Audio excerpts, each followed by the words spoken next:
On a thin strip of grass along Queen Street West in Brampton, on the edge of a mini mall parking lot, a group of international student graduates have been camping outdoors to bring attention to their dire immigration situation. The recent graduates, many of them from India, are fighting to stay in Canada after the federal government changed their eligibility requirements to qualify for permanent residence. Many of these graduates began working during the COVID-19 pandemic, when Canada was desperate for foreign workers. Now, with the new rule changes, many will see their work permits expire. They will not be eligible to receive permanent residence and will face deportation if they don't leave the country. I've chosen not to identify the workers I spoke with because of their fear of government reprisal for speaking about their situations. One worker told me the group set up this camp as a last resort after petitions and meetings with elected officials yielded no changes. We have done every single thing according to the books in the last 5 to 6 years, whatever the government told us, the worker said. But now they have changed the rules in the middle of the game. That same worker said of the government and of Canadian politicians in general, quote, "They are diverting people's attention to immigrants just to collect the votes for the next year. This is why they are scapegoating the immigrants." Unquote. Another worker told me they graduated from school and began working only to see their eligibility rules change in the middle of their current work permit, making them ineligible for permanent residence. They said, quote, "We have all been caught up in a trap where no one can escape." Unquote. That same worker noted that, quote, "During the COVID-19 pandemic, the migrants were the heroes of this country." Unquote.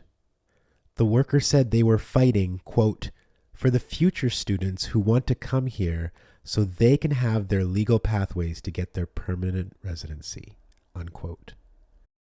Sarome Rowe, an organizer with Migrant Workers Alliance for Change, has been working specifically with current and former international students fighting for permanent resident status for all migrants.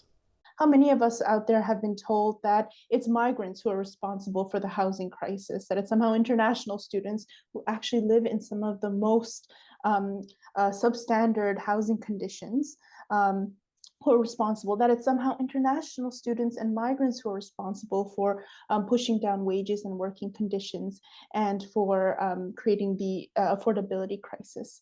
When we see the numbers, we see that it's simply not true. It's corporate landlords, it's grocery monopolies, and it's bad government policies that are creating this.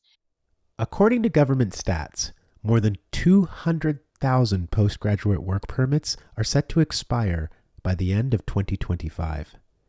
This threatens to leave migrants with the difficult choice of either leaving the country or staying as undocumented people and facing deportation. What's happening is, particularly for international students who have graduated from their schools, they are able to receive a time-restricted, non-renewable work permit called the postgraduate work permit.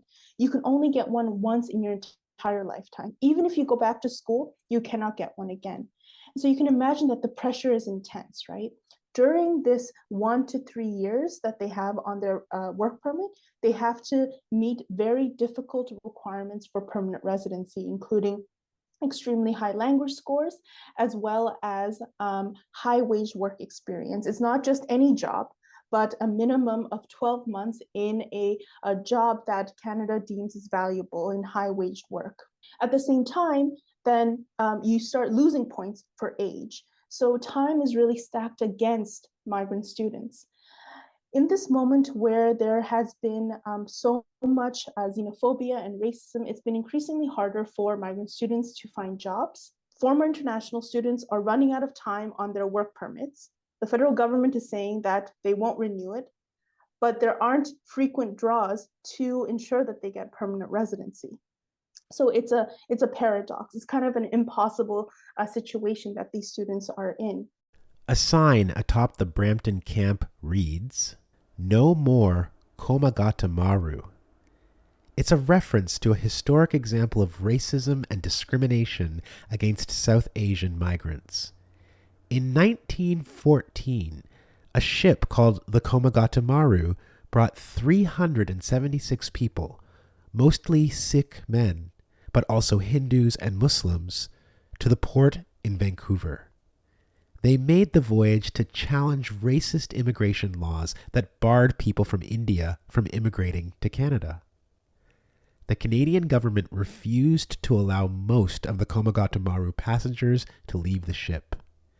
It also tried to deny passengers food and water in an attempt to force them to leave.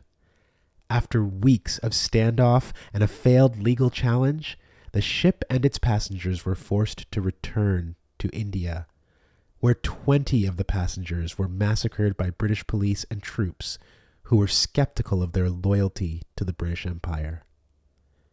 In 2016, Prime Minister Justin Trudeau issued an official apology for Canada's treatment of the Komagatamaru passengers. Those passengers, like millions of immigrants to Canada before and since, came seeking better lives for their families, greater opportunities, a chance to contribute to their new home. Those passengers chose Canada. And when they arrived here, they were rejected. Yet, over a century later, migrants from the same part of the world say the racist policies continue.